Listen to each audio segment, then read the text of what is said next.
Hi, I'm Vina Morales. And I'm Neil Ryan Sese. I'm Gladys Reyes. Sasagutin namin ang mga tanong nyo from Reddit.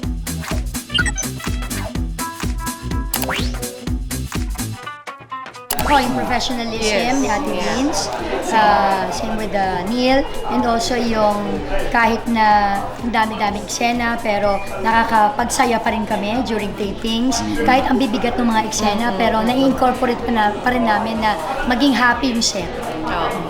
Sa akin naman, same, professionalism at saka yung respect sa isa't isa. Very respectful silang dalawa when it comes to on and off camera. We really like make sure na walang nagtatabunan, nagsasapawan sa mga eksena. So, nandun yung respeto. And syempre, down to earth. Kasi after ng mga takes namin, walang problema. Walang diva po sa amin. Ayan. Yes. Divo? Oh. Padibo. Ako pa talaga.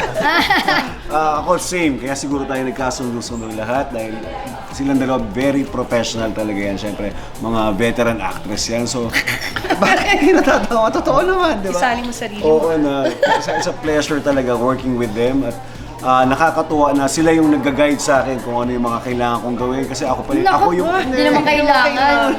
Oo, diba? Kasi matagal na sila mga leading ladies eh. So tinuturo nila sa akin kung ano yung mga dapat gawin, diba? Nakakatuwa. Ano yung nagsasabi mo dyan? Nakatawa.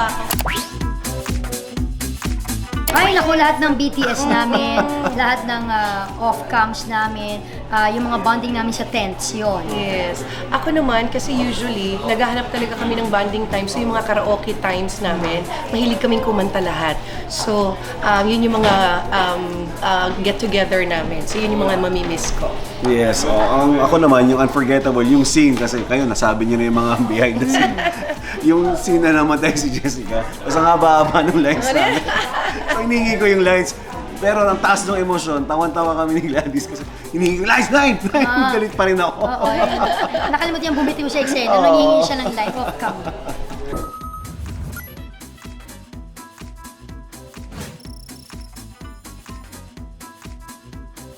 More